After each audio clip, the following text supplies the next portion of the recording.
Okay. Start करें. Yeah. So, hello everybody. And after a very long time, we are back, and we are back with this very wonderful initiative, and this is for the UPSC CSC Mains 2025 and 26, right. उन लोगों के लिए हैं जिनके पास PSIR का optional है. समझ गए sir ma'am. And this is going to be the crash course. क्या क्रैश कोर्स की तरह इसको लेकर के चलेंगे. But in this particular lesson I will going to provide you each and everything. What? Each and everything you need to know for the particular this optional subject. अगर आपने अभी तक नहीं तैयारी करी है and due to any reason, तो अब बेसिकली इसको देखना, बहुत अच्छे से समझना. बहुत अच्छा कंटेंट है एंड बहुत अच्छा एक्सप्लेनेशन आपको यहाँ पे देखने को मिलेगा. And you can even prepare your answers. ठीक है. एंड डेफिनेटली आपको ना इसके लिए एक चीज करनी पड़ेगी, बट आपको टेलीग्राम ज्वाइन करना पड़ेगा, राइट. आप टेलीग्राम ज्वाइन कीजिए. वहां पर आपको डेली आंसर राइटिंग्स दी जाएगी. क्या? Daily answer writing. And we will definitely going to review that and get back to you. Okay. तो सबसे पहले हम स्टार्ट कर रहे हैं paper 1 part A definitely. And उसका जो टॉपिक है political theory and thoughts. Topics आपको पता ही है कि आपका पॉलिटिकल थ्योरी, उसका मीनिंग एंड अप्रोचेस है. Then theories of state. And हम बात करेंगे जस्टिस की, इसके concept of justice. Special reference roles की थ्योरी है जस्टिस की, और कम्युनिटेरियन क्रिटिक्स है. कौन कौन है बता दिया जाएगा आपको. इक्वालिटी की हम बात करेंगे. उसके बाद हम बात करेंगे राइट्स. उसके अंदर meaning theories and different kind of rights कौन कौन से हैं.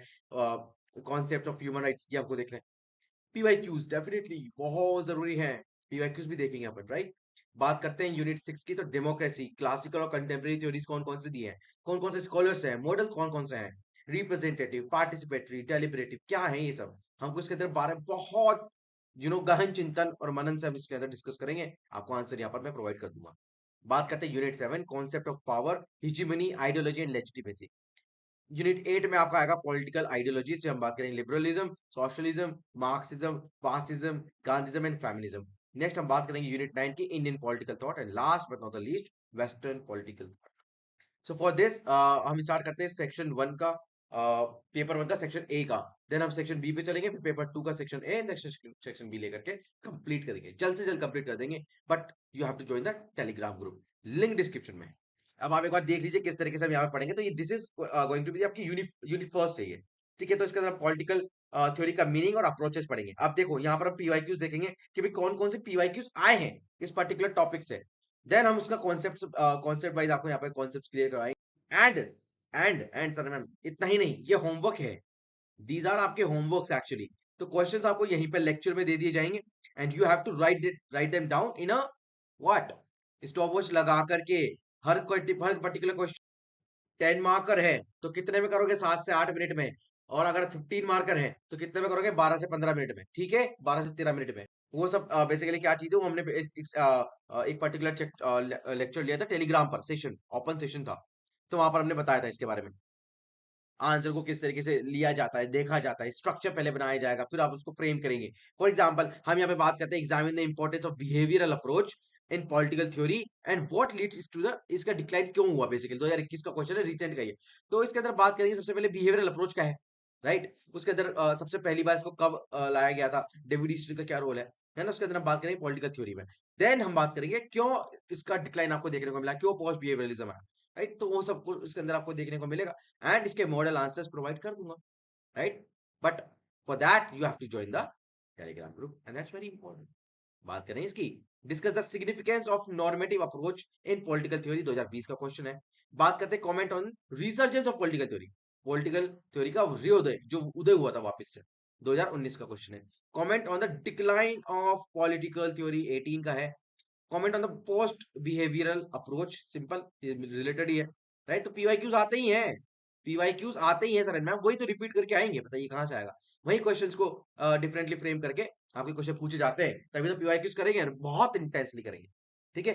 नेक्स्ट हम बात करते हैं, कमेंट करेंगे, political is not an escape mechanism but an orders calling. Sir ma'am ये जॉन किसने बात करी थी, प्लामेंटस ने, जॉन प्लामेनेट्स ने. 2014 का ये क्वेश्चन है आपका. And you have to definitely going write the answers of all these 1 2 3 and 4 5 6 questions, ठीक है, दिस इज आपका homework and you have to send that me in the Telegram group. वहां पर आप डीएम भी कर सकते हैं, you can also share the group, ताकि आपको पीयर रिव्यू देखने को मिल जाए वहां पर, ठीक है। वेरी वेरी इंटरेस्टिंग पैटर्न होता है, वहां पर आपको डिफरेंट पर्सपेक्टिव देखने को मिलेंगे अपने आंसर्स को और मच बेटर करने के लिए। अब यहाँ पर आपको ना कॉन्सेप्ट पढ़ाता हूँ मैं, पॉलिटिकल थ्योरी क्या होती है। तो जॉर्ज कैटलिन, तो अगर कोई भी क्वेश्चन आएगा तो आपको एक ऑथर या फिर पॉलिटिकल थ्योरिस्ट, पॉलिटिकल फिलोसोफर, इन्हीं का ही यूज करना है। कोई भी कोट करो, जिस फॉर एग्जाम्पल जॉर्ज कैटलिन क्या कहते हैं कि पॉलिटिकल थ्योरी में ना पॉलिटिकल साइंस भी आता है, पॉलिटिकल फिलोसफी भी आती है। जहां पर पॉलिटिकल साइंस को प्रोवाइड करता है, मींस पॉलिटिकल फिलोसफी क्या बोलती है, उसके एंड पर फोकस करती है, ठीक है। तो this is a very very good definition है जॉन कैटलिन की। वेरस जॉन प्लामेनेट्स ने क्या बोला, इन्होंने बोला analysis of political vocabulary and critical examination, verification and justification of political arguments. ये किसकी थ्योरी है, ये आपके जो किसकी डेफिनेशन है, जॉन प्लामेनेट्स की, ठीक है। I prefer this one, this is very interesting and easy to remember है, ठीक है। मीनिंग ऑफ द टर्म की अगर हम बात करें, meaning of the term which is political, इसका मतलब क्या है, तो term political is derive from the word polis, simple है, लिटरली मीन्स द सिटी, जो सिटी स्टेट्स हुआ करते थे पहले के। तो ये ऐसी प्लेस है जहां पर common world described as a community and अब बात करें, politics is hence related to the management of the community, it involves decision making within and about the community, simple. अब यहाँ पे डिफरेंस बताना है, पॉलिटिकल थ्योरी क्या है, फिलोसफी क्या है, साइंस क्या है, सिंपल है। बीए में पढ़ते हैं फर्स्ट ईयर में, राइट, तो वही सब चीजें हम पढ़ाते हैं कॉलेज में, ये ठीक है। I am an assistant professor and I have been appointed in आपके the government college, right, Bundi. Okay, बात करते हैं पॉलिटिकल थ्योरी। तो पॉलिटिकल थ्योरी में क्या होता है, एनालिटिकल स्टडी करते हैं, आइडियाज एंड कॉन्सेप्ट देखते हैं that are central to the political thought, ठीक है, सिंपल आ गया। यहाँ पर आपका फंडामेंटल्स है, ये क्या है, फंडामेंटल्स है, ये बहुत जरूरी है। यहाँ पर हम बात करते हैं पॉलिटिकल फिलोसफी, तो ये लर्निंग, इसके हम बात करते हैं branch of learning primarily concern with the moral और सब्सटेंटिव डायमेंशन क्या है पॉलिटिक्स के। जो आप बात करते हो ना इन सब चीजों की कि भाई नैतिकता कहाँ से आएगी, इसके अंदर दर्शन कहाँ से आएगा, तो वो यहीं से आएगा। It is a search of wisdom and understanding. तो पॉलिटिकल फिलोसफर फॉर एग्जाम्पल आपके प्लाटो क्या है, फिलोसोफर है, राइट। तो हम इस तरीके की बात करते हैं। साइंस क्या बोलता है, एसेंशियल इंपेरिकल, इंपेरिकल मतलब जो सबूत बेस्ड होते हैं, जिसका फैक्ट्स डाटा राइट सर्विस कर सकते हैं। And it tries to describe analyse and explain the government and political institution in an impartial manner. तो इसको हम बोलते हैं पॉलिटिकल साइंस, ठीक है। जितने भी इंस्टीट्यूशंस हैं उन सबको एक्सप्लेन कर देता है ये, उनका रोल क्या रहेगा, स्ट्रक्चर क्या रहेगा, कब बनेगा, कौन बनाएगा, किस तरीके से बनाया जाएगा, ये पोल साइंस में पढ़ते हो आप। पॉलिटिकल थ्योरी में उसका बेस प्रोवाइड करता है और इसमें आपका मोरल्स, ये सब सब्सटेंटिव डायमेंशन प्रोवाइड करता है ये, किसको, पॉलिटिकल साइंस को, पॉलिटिकल थ्योरी को। नेक्स्ट बात करते हैं इसका जो इवोल्यूशन है, किसके बात करें, थ्योरी की। तो generally trace from the tradition of thoughts from Plato two marks. फिर हम बात करें फिलोसॉफी की, तो हम बात करते हैं इसका इवैल्यूएशन है, political believe are attempt to clarify the and redefine the concept which is employed in the political discourse, simple है ना, कि अगर कोई चीज है जिसको पॉलिटिकल थ्योरी के पर्सपेक्टिव से ऑलरेडी स्टैब्लिश कर चुके हैं, तो फिलोसोफर्स आकर बोलते हैं नहीं, हम इसका इवैल्यूएशन करते हैं प्रैक्टिकली एंड पॉलिटिकल बिलीव, और इनको बेसिकली क्लैरिफाई करने की कोशिश करते हैं, राइट, जो बेसिकली एस्टैब्लिश्ड पॉलिटिकल डिस्कोर्स है उसी के अंदर। और यहाँ पर हम बात करते हैं पॉलिटिकल साइंस की, तो डेविड ईस्टर ने बहुत महान चिंतक है, बोलते हैं कि political science could adopt the methodology of natural sciences also, right. उन्होंने दिया था कि भाई पॉलिटिकल साइंस क्यों नेचुरल साइंसेज की तरह नहीं हो सकता है, तो उसको लेकर के मेथोडोलॉजी दिया था उन्होंने, 7 स्टेप्स 8 स्टेप दिए थे, रिमेंबर, हमने पढ़ा है यार, ये तो बहुत बार पढ़ा है मैंने। क्वेश्चन आ सकता है आपका political theory versus political science को लेकर के, कुछ भी आ सकता है, कंपैरिजन आ सकता है, व्हाटएवर, ठीक है। तो पॉलिटिकल थ्योरी और साइंस में क्या फर्क है, तो जो थ्योरी है concern about the behavioural study of the political phenomena from the empirical point of view, समझ गए, empirical data based, but also about prescribing the goals, जहां पर स्टेट गवर्नमेंट सोसाइटी और ऑर्गेनाइजेशन जो होती है, सिटीजन होते हैं, वो चाहते हैं परस्यू करना। लेकिन यहाँ पर ऐसा नहीं होता, ये मच मोर कॉम्प्रिहेंसिव है, जिसमें डिफरेंट डायमेंशंस आते हैं पॉलिटिक्स के, for example thought, theory, philosophy, तो ये इसके अंदर ही आ जाता है, पॉलिटिकल साइंस के अंदर ही थ्योरी जो है, ठीक है। तो इस तरह बेसिक है, सिंपल है, इसको पढ़ लो आप। डेविड हेल्ड ने बोला है कि पॉलिटिकल थ्योरी अगर नहीं होगी एंड इसका सिस्टमेटिकली परस्यूट में नहीं कर सकता था, तो देयर इज अ डेंजर कि भाई पॉलिटिक्स जो है being left to the ignorant, very very important, very crucial. तो empiricism is indeed the most important और मोस्ट क्रिटिकल कैरेक्टरिस्टिक है। अब बात करते हैं कि सिग्निफिकेंस क्या है बेसिकली पॉलिटिकल थ्योरी का एंड पॉलिटिकल साइंस का। तो क्लैरिटी आती है, reflection about the reflections enable us to understand the social और पॉलिटिकल प्रॉब्लम्स क्या है। साइंटिफिक एनालिसिस देता है जो हेल्प करता है आपको इन प्रॉब्लम्स को सोल्यूशन देने में, प्रॉब्लम्स को निपटने के लिए, राइट। लेकिन फिलोसफी क्या कहती है, हमको गाइड करती है टुवर्ड्स द बेटरमेंट, कि और अच्छे से किस तरीके से कर सकते हैं, लेस से लेस नुकसान हो समाज का, सोसाइटीज का और उनकी कोर वैल्यूज का, राइट। तो ये कौन देता है आपको, फिलोसफी देती है। तो जो ट्रेडिशन ऑफ पॉलिटिकल थ्योरी है, उसने इंकरेज किया है of dignified debate between the proponent of and opposition of the opposing thoughts जो होते हैं। तो दो ब्रांचेस है पॉलिटिकल थ्योरी की, एक साइंस है, एक फिलोसफी है। तो ये दोनों मिलकर के क्या करते हैं, डिस्क्रिप्शन, क्रिटिसिज्म, रिकंस्ट्रक्शन करते हैं कॉन्सेप्ट्स और आइडियाज का। तो ये सिग्निफिकेंस है बेसिकली, अंडरस्टैंड करने में मदद करती है सोसाइटीज में होने वाली व्याप्त जो सिचुएशंस हैं, सरकमस्टांसेस हैं, प्रॉब्लम्स हैं, इश्यूज हैं, इविल्स हैं, उनसे निपटने के लिए। ठीक है। अब ये तो यूपीएससी का क्या, हर एग्जाम का फेमस है भाई, फेवरेट है, नॉट फेमस बट फेवरेट है। ऑलराइट, तो कंटेम्पररी रिलेवेंस क्या है पॉलिटिकल थ्योरी का, ये हम पढ़ेंगे, बार बार बार बार पढ़ेंगे, हर पर्टिकुलर टॉपिक में पढ़ेंगे, क्योंकि ये जरूरी है। तो अंडरस्टैंडिंग होनी चाहिए पॉलिटिकल थ्योरी की, has become more important in the present day world order, facing challenges such as poverty, population, corruption, conflict होती है, तो इन सबसे निपटने के लिए, ठीक है। यहाँ पर हम इसकी बात करेंगे। ओके, फोर्थ आता है आपका evolution of political theory. Political theory का इवोल्यूशन कैसे हुआ सर एंड मैम, बहुत जरूरी है ये, बहुत ज्यादा जरूरी, सबसे जरूरी यही है। एंड्रयू हैकर, ये बहुत बड़े फिलोसोफर, पॉलिटिकल थ्योरिस्ट हुए हैं, इन्होंने कहा है political theory is a never ending debate between the theorist. तो ये कहते हैं the special and temporal impact जो होगा on the thought process has lead to the seamless evolution of the western political thought from the ancient to Greek, and हम बात करें ancient Greek to current जो टाइम्स है, तो ancient Greek philosophers क्या बोलते हैं, मतलब उनके टाइम पर किस तरीके से इवोल्यूशन होने लगा, स्टार्ट हुआ। तो अल्टीमेट एम क्या था उस समय, आप थ्योरी का बात कर रहे हैं यहाँ पर, उस समय अल्टीमेट एम क्या था कि भाई अच्छी लाइफ हो, यही है ना। आज भी लड़ाई तो इसकी है, राइट। पर सुनो, बहुत जरूरी चीज है, एक डिफरेंस है। ये बात करते थे कि अल्टीमेट एम क्या है, गुड लाइफ होनी चाहिए filled with knowledge, lead them to the believe कि भाई यूटिलिटी एंड वर्च्यू है स्टेट का, ठीक है, स्टेट की वैल्यू इतनी है। ड्यूरिंग एंशियंट टाइम जो ग्रीक्स होते थे, उन्होंने क्रिटिकल थिंकिंग को डेवलप किया था, उन्होंने मेथड ऑफ डायलेक्टिक्स ले आए थे भाई।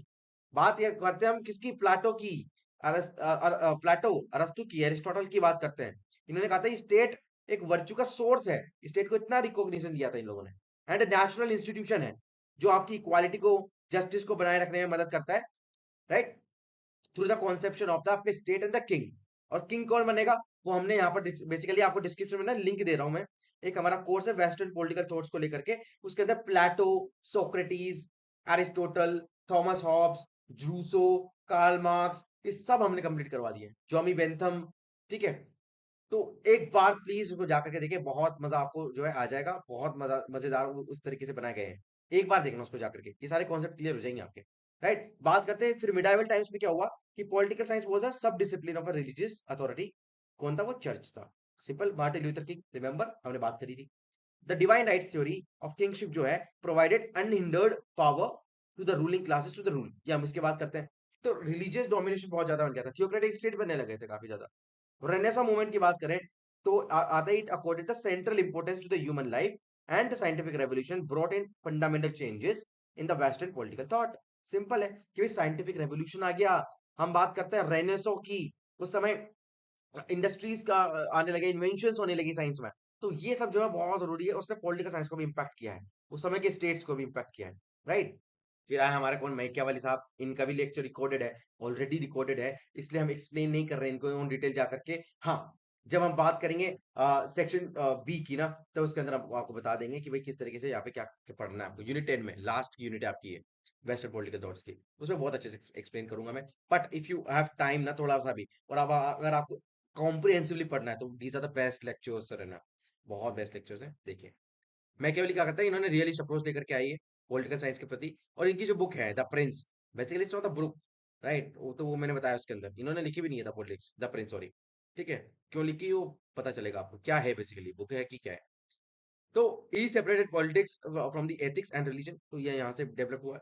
थॉमस होब्स आए, राइट, डेस्कार्टिस आए, इन्होंने कहा कि जो साइंस है, हमने हेल्प इनकी हेल्प ली इन्होंने, किन लोगों ने, इन लोगों ने, होब्स ने, डिस्कार्टिस ने, to understand the political questions, right. उसके बाद यूटिलिटेरियनिज्म आया, राइट, जिसने ह्यूमन प्लेजर को फाउंडेशन बना दिया पॉलिटिकल डिसीजन मेकिंग का। इसने पॉलिटिकल वेस्टर्न थॉट्स को रेवोल्यूशनाइज कर दिया। सोशल कॉन्ट्रैक्ट की बात कर लो, कौन है भाई, लॉक है, रूसो है, हॉब्स है, ये सोशल कॉन्ट्रैक्चुअलिस्ट हैं, राइट। इंडिया में कौन है, चलिए बताइए, this is the first question, India में सोशल कॉन्ट्रैक्ट कौन से फिलोसोफर ने दिए हैं, तो लॉक, रूसो, इन्होंने कॉन्सेप्ट दिया है पॉपुलर सॉवरेनिटी का, जनरल विल का, ठीक है, डिफरेंट डिग्रीज में। यानी कहते हैं कि focus on the human cooperation, इंसानों के कोऑपरेशन के प्रति अगर हम चलें तो राज्य बना सकते हैं। And ultimately give rise to the modern liberal democratic political thoughts. फिर हम बात करते हैं प्री मार्क्सिस्ट सोशलिज्म की, ठीक है। तो ये सब पता है ना क्या हो रहा है, ये पॉलिटिकल थ्योरी का इवोल्यूशन हो रहा है सर में। क्या हो रहा है, पॉलिटिकल थ्योरी का एवोल्यूशन जाता ही जा रहा है ये। तो मार्क्स के आने के पहले जो सोशलिस्ट सिस्टम था, जैसे चार्ल्स फूरियर थे, सेंट साइमन थे, रॉबर्ट ओवन थे, इन्होंने कहा कि इनइक्वालिटी को खत्म करें, रिच पुअर का जो डिफरेंस है, जो गैप है, उसको कम करा जाए। तो ये था पहले। कार्ल मार्क्स आए फिर, राइट। कार्ल मार्क्स का भी लेक्चर रेडी है। He criticise the bourgeoisie dominance over the economic classes and gave them the class based understanding of the politics, ठीक है। क्लास बेस्ड जो अंडरस्टैंडिंग थी पॉलिटिकल थ्योरी की, वो कौन लेकर के आए, कार्ल मार्क्स लेकर के आए। तो इन्होंने बात करी थी बुर्जुआइजी की, बुर्जुआइजी के खिलाफ थे। प्रोलेटोरियत की बात करते हैं तो इनके साथ थे। एंड डायलेक्टिकल मटेरियलिज्म इन्होंने दिया, किसके खिलाफ जाकर के, होब्स या फिर आपके कौन थे, बताइए। देखिए यहाँ पे लिखा तो है Hegel sir and ma'am. Dialectical idealism था हीगल का, वहां से उठा करके मटेरियलिज्म इन्होंने बनाया। And declare the ideology as a false consciousness, ये वाली है। And necessity of the revolution for the absolute equality and justice, ठीक है। तो ये मटेरियलिज्म इसकी बात करते थे सर मैम, आइडियलिज्म नहीं, आइडियलिज्म की बात नहीं करते थे। बात करते हैं कि कंटेम्प्रेरी टाइम में किस तरीके से हम इसकी बात करें, तो वेलफेयर स्टेट है, रोल्स का आइडिया है। तो ये सब आपको ना इवोल्यूशन ही बेसिकली बताता है पॉलिटिकल थ्योरी का, कि अभी भी जो है इवोल्यूशन इसका आपको देखने को मिल रहा है, और ये कंटिन्यूसली रहेगा कंटेम्प्रेरी टाइम में भी, ठीक है। दूसरी तरफ बात करें तो मॉडर्न थिंकर जो है पॉलिटिकल इंक्वायरी करते हैं near to the science facts objectivity, जो इंपेरिकल वाला है, जो फैक्ट है, जो इंपेरिकल वाला जो आइडिया है, वही तो बनाता है इसको कंटेम्प्ररी, और वही तो करता है इसको क्या, डेवलप, और कंटिन्यूसली इवोल्यूशन उसका हो रहा है, राइट। तो ये था बेसिकली आपका evolution of political theory. Next हम बात करते हैं अप्रोचेस क्या है to study the political theory. बात करते हैं अप्रोचेस की, ठीक है। अभी तक हमने बात कर लिया इसके अंदर इवोल्यूशन किस तरीके से हुआ, डेफिनेशंस क्या है, सब कुछ यहाँ पर हम डिस्कस कर चुके हैं। बात करते हैं अप्रोचेस की, भाई पॉलिटिकल थ्योरी को पढ़ने की कौन कौन सी अप्रोचेस। तो सबसे पहले एक बहुत महान क्रांतिकारी थ्योरिस्ट है, हम बात करते हैं वर्नन वैन डाइक की। ये नाम याद रखना बहुत जरूरी है, ये इसको इसको कोट करोगे नंबर लेकर के जाओगे आप, राइट। हम हमेशा बात करते हैं इसकी कि कोट करो एक नंबर एक्स्ट्रा लेके जाओ। वर्नन वैन डाइक, इन्होंने कंसीडर किए हैं, considers approach as a defining criteria for selecting problems, reliable data, and appropriate procedures for utilizing them to arrive at a conclusion. For example, behavioral approach, normative approach, ठीक है। तो कुछ criteria तो decide हो कि आप पॉलिटिकल कॉन्सेप्ट को अगर पढ़ रहे हैं, क्यों पढ़ रहे हैं, किस तरीके से पढ़ रहे हैं, कोई डेटा है, कोई प्रोसीजर है, कोई साइंटिफिक स्टडी है। तो वो हम बात करते हैं वर्नन वैन डायक कि भाई अप्रोच का मतलब क्या है, समझ गए। तो दो प्रकार की अप्रोचेस देखी जाती है, एक है ट्रेडिशनल अप्रोच और एक है कंटेम्पररी अप्रोच। अब जो बाकी थ्योरीज आएंगी, अप्रोचेस आएंगी, वो इन्हीं के अंदर हम पढ़ डालेंगे, ठीक है। पहला आता है आपका जो ट्रेडिशनल अप्रोच है, वो बताइए बेसिकली डोमिनेट करती है फिलोसफी, लॉ, हिस्ट्री और इंस्टीट्यूशंस के स्टडीज को लेकर के। इसके अंदर आप नॉर्मेटिव ही रहते हैं, नॉर्मेटिव मतलब समझते हैं आप, एक होता है नॉर्मेटिव नॉर्म्स जो कि डिराइव्ड है आपके नॉर्म से, और दूसरा होता है इंपेरिकल जो कि ये है, ठीक है। हम जब बात करेंगे इंपेरिकल वो ये है, समझ में, ठीक है। बात करते हैं फॉर एग्जांपल रोल्स की थ्योरी ऑफ जस्टिस है। दो कंटेम्पर इसको, ये नॉर्मेटिव अप्रोच का पार्ट है। इसके अंदर बात करते हैं जस्टिस की, इसके अंदर हम बात करेंगे भाई नैतिकता की, ये किस तरीके से काम करती है, ये सब चीजें ये नॉर्मेटिक्स में आती है सर, सर मैम। हम बात करते हैं कंटेम्पररी की, तो ये जो बेसिकली ये फोकस करती है बिहेवियर पे। जो डिफरेंट एक्टर्स होते हैं पॉलिटिक्स के अंदर, ये बिहेवियर पे फोकस करेगी, जो बिहेवियरल अप्रोच हम पढ़ेंगे उसके अंदर हम बताएंगे हम, ठीक है। उसके बाद हम बात करते हैं the beginning can be traced कब, जब वर्ल्ड वॉर सेकंड का एंड हुआ, उसके बाद क्राइसिस ऑफ आइडेंटिटी आएगी, तो रिलेवेंस हो गया था, ठीक है। हम इसकी बात करते हैं। तो नेक्स्ट हम बात करते हैं in order to bring the political science at par with other social sciences, political scientist give prominence to the empirical approach. समझ गए आप, ये वाला इंपेरिकल अप्रोच की बात कर रहा हूँ, डेटा, फैक्ट, साइंटिफिक एनालिसिस, ये सब चीजें। एरिस्टोटल का comparative analysis of constitution and understanding of revolution, ये हम बात करते हैं किसका पार्ट है, कंटेम्पररी अप्रोच।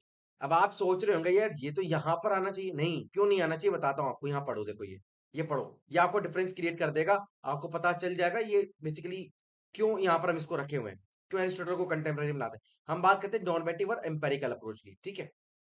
बात करते हैं नॉर्मेटिव की, तो नॉर्मेटिव अप्रोच क्या करती है, वैल्यूज पर फोकस करेंगी, राइट। प्रेस्क्राइब करती है preferences for a particular type of order, जो कि मोरालिटी बताता है। ये कहती है कि भाई हमको क्या करना चाहिए, व्हाट ऑट टू बी, और ये कहती है व्हाट इज, ठीक है।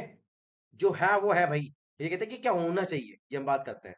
क्या व्हाट शुड बी, या फिर व्हाट ऑट टू बी, कि क्या होना चाहिए। ये नहीं कहते कि क्या है। फॉर एग्जाम्पल प्लाटो कहता है कि भाई हमारा एक अलग सिटी स्टेट है, हमारे एक अलग स्टेट है, जहां पर एप्पल कभी खराब नहीं होता, जब टेबल एक बार बना दी तो वो वैसी रहेगी। बट इट इज पॉसिबल, क्या पॉसिबल हो सकता है? क्या वो प्लाटो ने भी कह दिया था कि नहीं, ये पॉसिबल नहीं है। अभी जो है आपके पास एम्पेरिकली अप्रोच से देखें तो वही है, तो उसी को सही करना पड़ेगा ना अपन। तो वही बात है। इसका एक एग्जाम्पल लेते हैं, तो theory of justice, normative approach है। ठीक है, जस्टिस का क्या बेसिकली बेसिकली बताता है कि मतलब क्या है और क्या होना चाहिए। क्रिटिसिज्म तो वही है, morality can be subjective, so there can be many definitions of justice, so it is subjected to a biased understanding. तो ये बहुत बड़ा क्रिटिसिज्म है इसका। एम्पेरिकल तो वही है, फैक्ट्स डेटा, यही बात करता है कि क्या होना क्या है बेसिकली। तो ये एनालिसिस करता है, will give a detailed account कि वोटिंग बिहेवियर क्या है वो पर्टिकुलर इलेक्शन, राइट, लोग क्या सोचते हैं उसके पर्टिकुलर चीज के बारे में, सर्वेस के बारे में करते हैं जब, उसके बाद ये बताता है बेसिकली आप। तो जो भी रिजल्ट आता है, जो कॉन्सिक्वेंस आता है, वो डाटा ड्रिवन होता है, साइंटिफिकली स्टडीड होता है।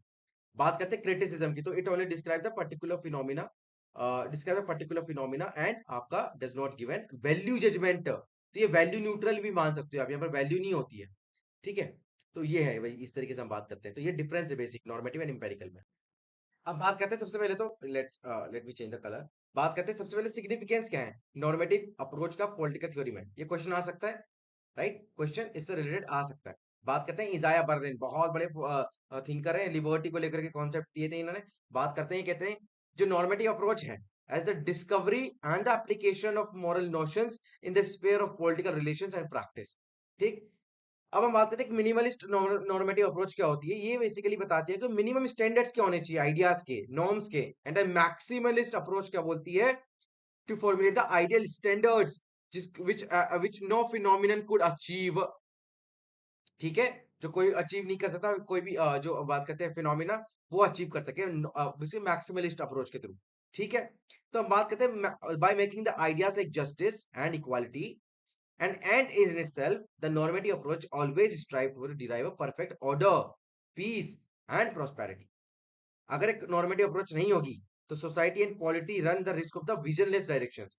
विजन नहीं होगा लेकिन हम आगे बढ़ सकते हैं, right, and conflicts that could and the very existence of this institutions. तो इतना इंपॉर्टेंट है नॉर्म्स को लेकर के चलना। हालांकि देखो वर्ल्ड वॉर सेकंड जब हुआ उसके बाद इसको इस अप्रोच में डिक्लाइन देखने को मिला है। बट बट बिहेवियरल अप्रोच जब आया, सर मैम, बिहेवियरल रेवोल्यूशन जब आया, उसके बाद देखने को मिला कि भाई नॉर्मेटिव अप्रोच को वापस से लेकर के आया जा सकता है।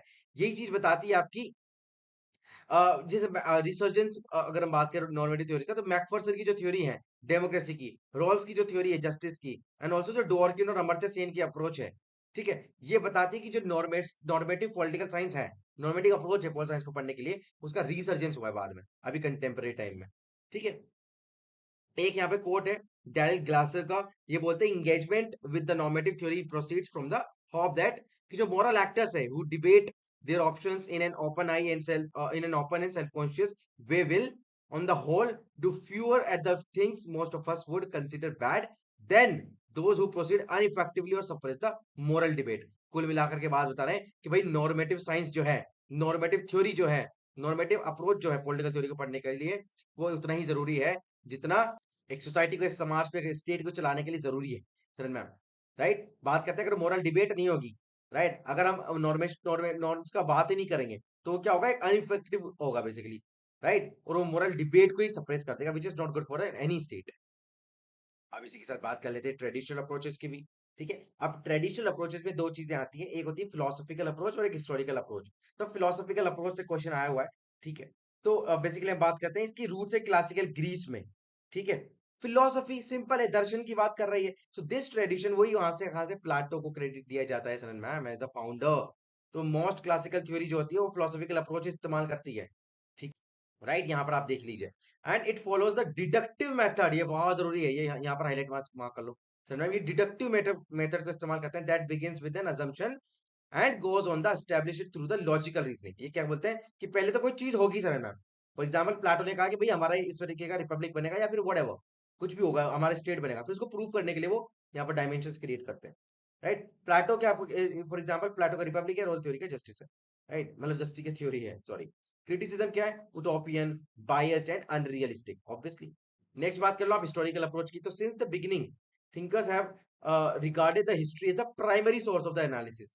मेन एक्सपोनेंट कौन है? मैकेवेली है, इन्होंने हिस्टोरिकल अप्रोच को लेकर क्या है, मॉन्टेस्क्यू है, रिमेंबर इनका idea of separation of powers है, जॉन सिली है, ये बहुत इंपॉर्टेंट है, जॉन सिली, क्वेश्चन आ सकता है डायरेक्ट भी। इन्होंने हिस्ट्री को कहा गया as past politics and politics is the present history. कितनी जबरदस्त बात बोली है, राइट? पॉलिटिक्स को तो प्रेजेंट हिस्ट्री बोला है, और जो पहले हिस्ट्री रह चुकी है उसको पास्ट पॉलिटिक्स बोला है। कितनी बड़ी बात है। क्रिटिसिज्म क्या है? अर्नेस्ट बाकर ने बोला, डेविड ईस्टर करते हैं हिस्टोरिकल अप्रोच को कि भाई इनएडिकेट है, ये आपको प्रेजेंट प्रॉब्लम को रिजोल्व करने में मदद नहीं करती है। ये बात करते हैं कि पॉलिटिकल थ्योरी जो है वो सिर्फ और सिर्फ प्रोडक्ट है हिस्ट्री का, अपने आप में हिस्ट्री नहीं है। तो ये वाली बात करते हैं। क्रिटिसिज्म कौन करता है आपका? डेविड ईस्टन और अर्नेस्ट बैकर। नेक्स्ट बात करते हैं ट्रेडिशनल अप्रोचेस में, लीगल अप्रोच और इंस्टीट्यूशनल अप्रोच।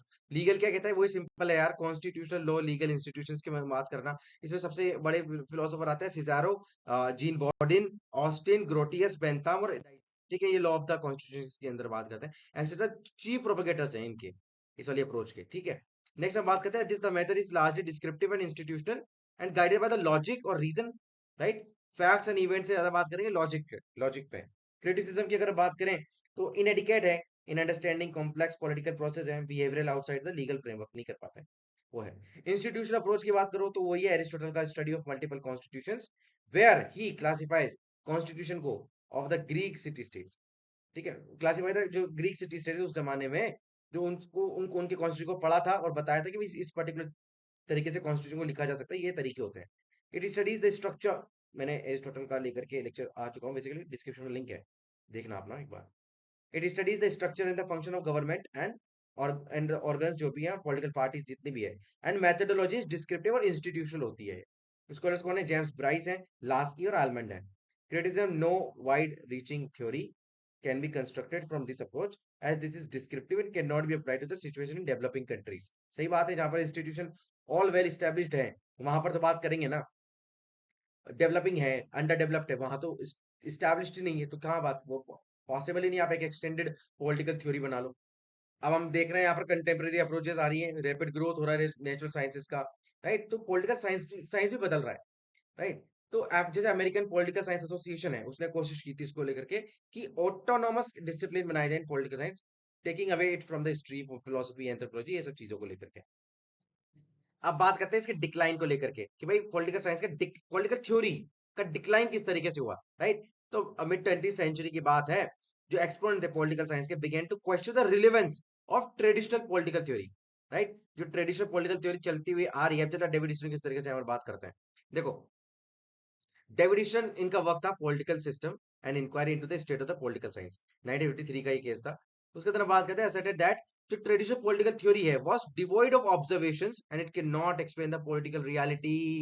कितनी बड़ी बात बोली है किसने? डेविड ईस्टन ने, कि भैया पॉलिटिकल थ्योरी का तो रिलेवेंस नहीं रखा। क्यों? क्योंकि वो प्रेजेंट टाइम में पॉलिटिकल जो रियलिटी उसको बताती नहीं, ऑब्जर्वेशंस पे बेस्ड ही नहीं है। ये बात करते हैं। अब ईस्टर्न ने कहा, डेविड ईस्टन ने बोला, to lay the foundation of the science in the study of politics it become necessary to rescue it from the study of classics and history.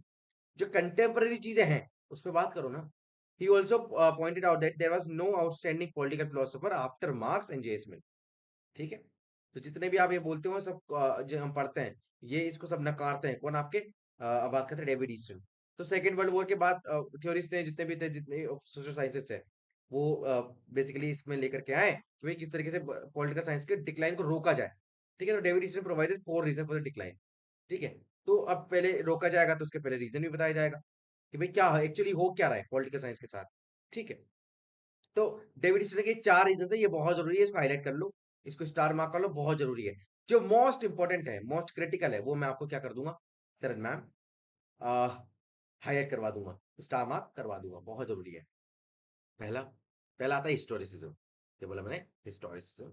तो less relevance to the resolve contemporary issues, simple है। अगर आप historicism में फंसे रह जाओगे, इतिहासवादी में समझ करके रह जाओगे, तो how you can resolve the contemporary issues sir ma'am? Second है मॉरल रिलेटिविज्म। क्या? Moral relativism.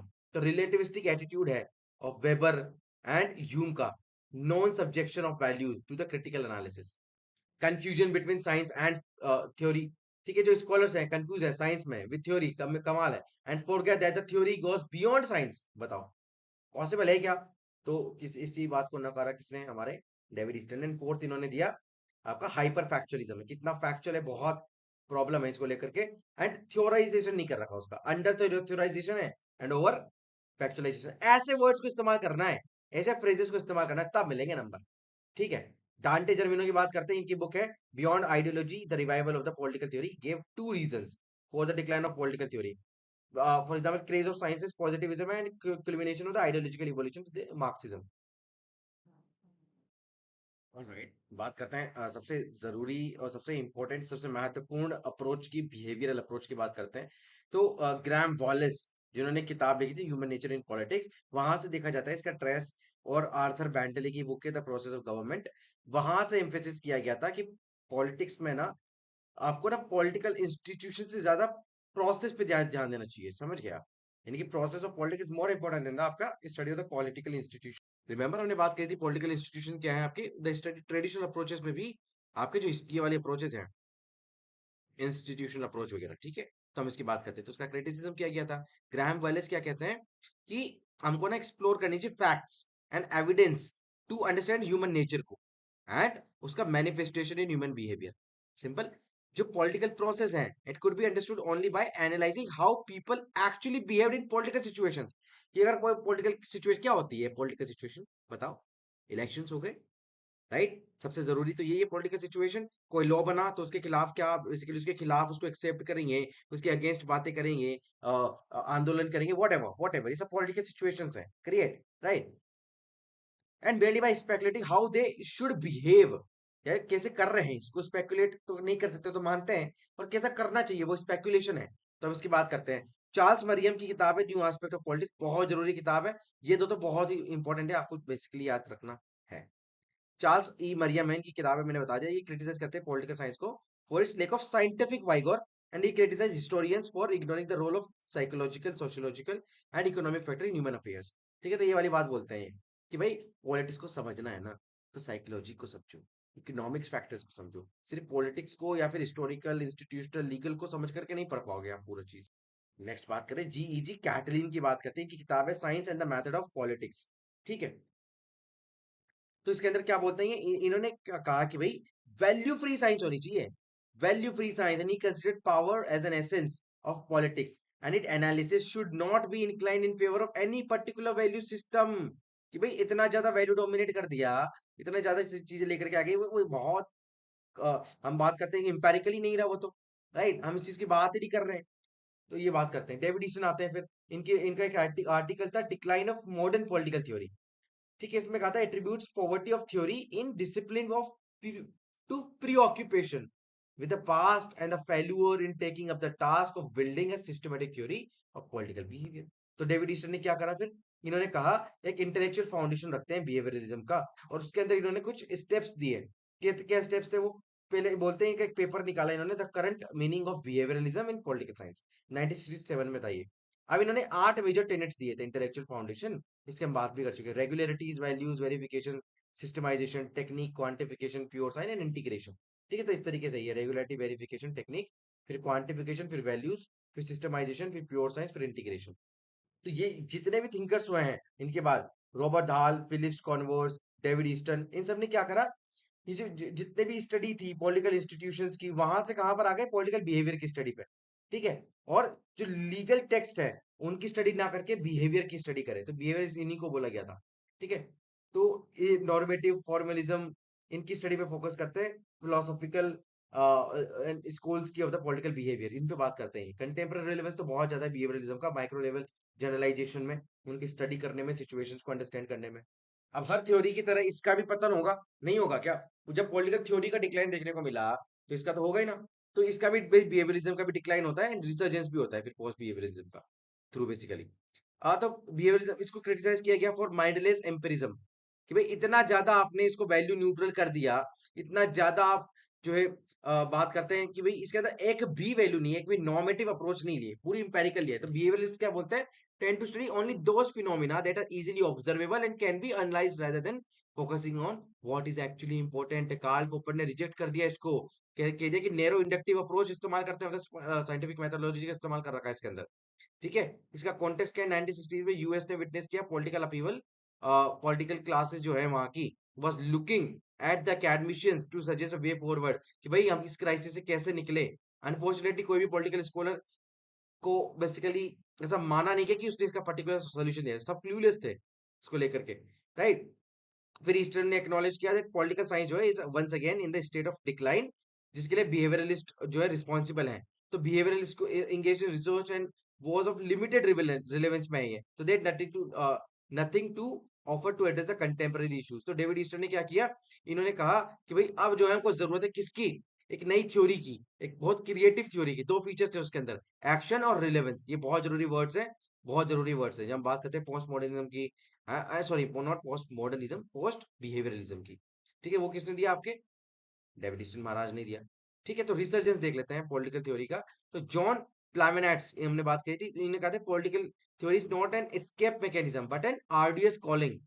डांटे जर्मिनो ने भी बोला, इन्होंने बिहेवियरिज्म को क्रिटिसाइज करते हुए बोला for over quantification and under theorising, ये तो हमने पढ़ भी लिया है। अब क्रिटिक्स है जैसे लियो स्ट्रोस हैं आपके, लियो स्ट्रोस वो आर्ग्यू करते हैं that rise of behaviourism was symptomatic of a crisis in the political theory because of in inability to deal with normative issues. Sheldon Wolin accuse करते हैं बिहेवियरिस्ट को of abdicating their true vocations. ठीक है, Rawls की theory of justice is being credited for the researches of the political theory, obviously पता है। और 1969 में डेविड ईस्टन ने अपने ही presidential address American political science association में अनाउंस किया था पोस्ट बिहेवियरल रेवोल्यूशन को। तो क्या है ये, तो बेसिकली रिप्रेजेंट करेगा shift from strictly methodological issues to a greater concern with public responsibilities of the discipline and political problem. कि भाई अभी तक आप जो रूम में बैठ करके डाटा को कलेक्ट करके, है ना, उनकी स्टडी करके बता दे रहे थे ना, अब ऐसा नहीं होगा। डेविड ईस्टन कहता है give twin slogans for post behaviourism. पहला, creed of relevance and action, and second आपका seven features of post behaviourism. It was not a complete departure from behaviourism, ये बहुत जरूरी है, क्वेश्चन आ जाएगा, क्वेश्चन आ जाएगा, मैंने पहले भी दिया वाला क्वेश्चन कि भाई post behaviourism is a what, total departure या complete departure from the behaviourism. No sir ma'am, it's wrong, rather it stood for building upon the gains जो behaviorism से आपको हुए हैं and utilizing it for the problem solving, right, इसको उससे इस्तेमाल करेंगे। तो thus it shifted nature of political science from pure science to applied science। बहुत जरूरी स्टेटमेंट है ये, बहुत इंपॉर्टेंट लाइन है। Post behaviourism succeeded in solving the fact value dichotomy, कि भाई फैक्ट इंपॉर्टेंट ज्यादा है या वैल्यू इंपॉर्टेंट ज्यादा है, बताओ। तो ये डाइकोटोमी को रिजोल्व करने में इन्होंने मदद किया कि एक सामंजस्य बना सकते हैं ना हम, सामंजस्य बना लो, एक हार्मनी क्रिएट कर लो। तो इस वाली बात को लेकर के, if normative political philosophy is thesis, behaviourism and behaviourism क्या है आपके एंटीथीसिस है, और पोस्ट बिहेवियरलिज्म आपके सिंथेसिस है। अरे यार मैं बताता हूँ, पढ़ते हो ना आप डायलेक्टिकल मटीरियलिज्म या डायरेक्टिकल आइडियलिज्म, उसमें क्या बोलता है, एक होता है थीसिस, यानी कि कोई पॉलिटिकल आइडिया किसी ने दे दिया तो वो थीसिस है। अब इसके खिलाफ एक और आएगा, क्या बोलते हैं उसको, व्हाट, इसके खिलाफ एक एंटी थीसिस आएगा, उसको बोलते हैं एंटी थीसिस, यानी कि इसके अगेंस्ट में कोई नया आइडिया आएगा। फिर क्या आएगा आपका, नया एंटी थीसिस के बाद आएगा आपका सिंथेसिस। इन दोनों की जो कमियां हैं उनको पूरी करने के लिए, इनमें जो अच्छाइयां हैं उनको सबमर्ज करने के लिए, वो आपका सिंथेसिस है। फिर ऐसे होगा, फिर थीसिस आएगा, फिर एंटी थीसिस आएगा, फिर सिंथेसिस, ऐसे ही बनती है थ्योरी। अब इन्होंने 7 फीचर्स भी दिए, वो भी देख लो कि पॉलिटिकल साइंस जो है should not be a value free, very important, इसलिए तो लड़े थे ये। Substances must have precedence over the technique, कि भाई रिजल्ट क्या आ रहा है वो इंपॉर्टेंट है ना कि technique. Political scientist must protect human values of civilisation, जरूरी है, जो पहले इग्नोर कर दी गई बिहेवियरलिज्म में। Emphasis should be on social change and not on social preservation, समाज में बदलाव पे फोकस करना है। Political science should not lose touch with brute realities of the politics, जरूरी है। Urgent need to politicise the profession, ताकि जो है ये एक अकेडमिक अपना ही एक क्या बन जाए, अपना एक जोन बन जाए, अपना जोनर बन जाए, जैसे सोशियोलॉजी है, ये सब चीजें। तो पोस्ट बिहेवियरलिज्म क्या बोलती है, emphasis action in place of contemplative science. इसी के साथ इजाया बर्लिन ने भी एक बात बोली है, पढ़ते हैं। इन्होंने क्या बोला, he says पॉलिटिकल थ्योरी जो है is neither date nor in the state of decline, he says that there cannot be an age without a political philosophy, तो बहुत जरूरी है। Berlin argue that as long as rational curiosity existed political theory would not die and disappear। फिर George एस्पाइन ने क्या बोला है कि if political theory is systematic disciplined investigation of political theory problems, then it is difficult to say that the political theory was dead in 1950s and 60s। कि अगर वो solve करती रही ये प्रॉब्लम्स, इन्वेस्टिगेशन डिसिप्लिन रहे, हम बात करते हैं इसकी प्रॉब्लम्स को, तो पॉलिटिकल थ्योरी डेड नहीं है, हम कह नहीं सकते इस बात को लेकर के। तो पॉलिटिकल साइंस का क्या रिलेवेंस है, हम इसकी बात करते हैं। तो सबसे पहले हाना अरेंट ने ये वाली बात बोली है, stress on the uniqueness and responsibility of human being in her book human conditions, and she has criticised behaviouralism and highlighted the unique human role of acting in concert. Right, क्या बोलते हैं, acting in concert. Her thoughts on totalitarianism, power and modern democracy revive the normative political theory. Next बात करते हैं Robert Nozick की। 1974 में इन्होंने एक बात करी थी, एनार्की, स्टेट एंड यूटोपिया, इनकी किताब है, and rejuvenated the political theory. This rejuvenation has been a return to the true tradition of classics in which the normative analysis को यूज करा कर रहा था empirical findings के लिए। मैकफर्सन की भी theory of democracy है। तो it's not an and in itself। ये कहते हैं कि with more focus on the procedures and tries to devise the idea of democracy and to enhance the creative freedom of the citizens की बात करते हैं। ठीक है, तो इसी के साथ ये जो फर्स्ट टॉपिक है आपका political theory meaning and approaches के लिए एग्जाम पर्सपेक्टिव से तो बता रहा हूँ, ये आपका कंप्लीट है। इसको अगर आपको क्या करना है सर एंड मैम, इसको कॉम्प्रिहेंसिवली पढ़ना है, तो you have to join our course जो हमने रिसेंटली लॉन्च किया है। ठीक है, प्लीज डू ज्वाइन। वहां पर आपको कॉम्प्रिहेंसिव नोट्स दिए जाएंगे, लाइव और रिकॉर्डेड लेक्चर्स मिलेंगे, डाउट रिजोल्यूशन मिलेंगे, आंसर राइटिंग मिलेगी, टेस्ट एंड मार्क्स मिलेंगे। ठीक है, डिस्क्रिप्शन में लिंक है और इन्फॉर्मेशन में डिस्क्रिप्शन में ही है। ठीक है sir ma'am. So next session में बात करेंगे थ्योरीज ऑफ स्टेट की। जब तक के लिए stay tuned and very nice.